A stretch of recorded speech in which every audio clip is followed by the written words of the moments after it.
Hello and Merry Christmas. I'm going to read to you, let me get the glasses on, A Christmas Eve Tale. Are you ready? I'm excited. I love a Christmas story. Here we go. Once upon a time, in a house just like yours and mine, stood a beautiful and very large Christmas tree. The tree was so tall it almost touched the ceiling, and its branches were covered in the most wonderful decorations. Every Christmas Eve, something extraordinary would happen. When the house was still and quiet, the decorations would come to life. A snowman that was hooked onto a branch stretched out his arms and legs and yawned. Blinking and rubbing his eyes, he gazed around the room. A wooden toy soldier stood to attention and arranged his rifle. A lantern switched on its light, sending a warm glow around the room. And at the top of the tree, the Christmas tree fairy fluttered her wings, sending a shower of silver glitter onto the presents below, just like the first snowfall of winter. The snowman, who was now fully awake, looked up at the Christmas tree fairy. Maybe this year, thought the snowman. A wave of excitement came over him and his eyes began to sparkle. He unhooked himself from the branch above and jumped down onto the bauble below. Almost slipping, he grabbed some tinsel and hauled himself up. He had just a few hours in the night to reach the top of the tree before sunrise to be with his best friend, the Christmas tree fairy. Looking up, he could see her smiling down at him. She looked a long way away this year.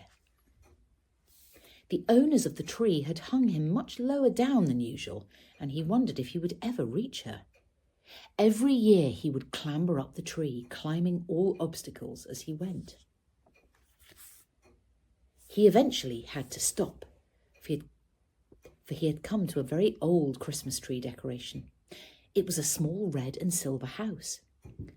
The snowman had not seen this house before, and he wondered if anyone lived there. Looking in through the windows, he could see Santa Claus. Santa saw the snowman and smiled. "Hello, little snowman," said Santa Claus. "What brings you to my house?" "I was just passing by," said the snowman. "I'm on my way to meet my best friend, the Christmas tree fairy." "Ah, I see," replied Santa. "And how are you going to get all the way up there?"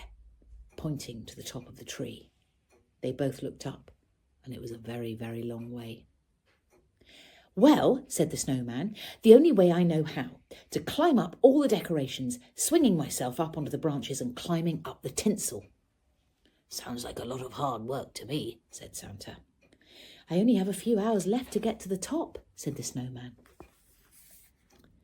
Meanwhile, at the top of the tree, the Christmas fairy fluttered her wings and even more glitter shimmered down the tree. Tiny sparkly flakes fell on Santa and the snowman.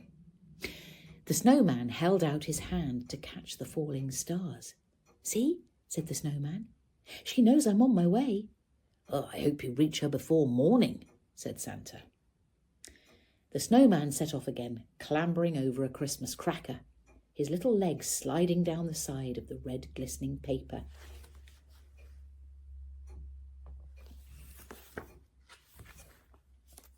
Whee! Whoosh! Whee! Ooh!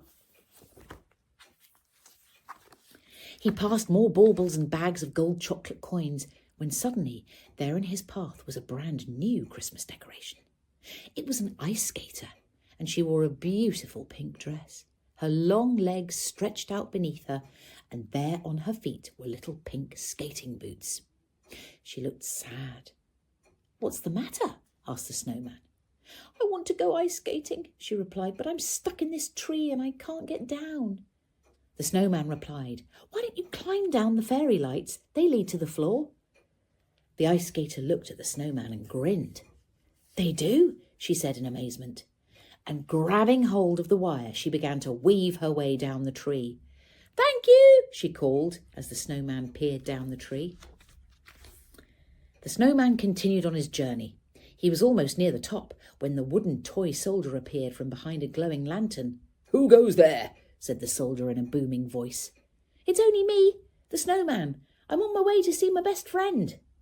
"Not today," responded the soldier. "What do you mean? I do this journey every year," replied the snowman. "What's different this year?" "Captain's orders," boomed the soldier. "I cannot allow anyone to walk any further on this branch because it's about to break in two." "Oh, I see," replied the snowman. "Well, I'll just have to climb up the tinsel instead." "I'll give you a leg up," said the soldier. The snowman reached the end of the tinsel, and at last he'd reached the top of the tree. He stopped to catch his breath. Looking up, he saw his best friend, the beautiful Christmas tree fairy, who looked more glittery and sparkly than ever before. She smiled her biggest smile and stretched out her arms to greet him. Lovely, look at that. But outside the sun had started to rise. It was now Christmas Day morning. It was too late. The snowman and the Christmas tree fairy had frozen still. They could now feel the rumble of children's feet coming down the stairs. They could hear the laughter and squeals of delight as they entered the room. The children ran over to the tree and began to pass round all the Christmas presents. Except one little boy, who'd noticed the Christmas tree fairy and the snowman at the top of the tree. They were looking at each other. The fairy's arms were stretched out as though she wanted to hug the snowman.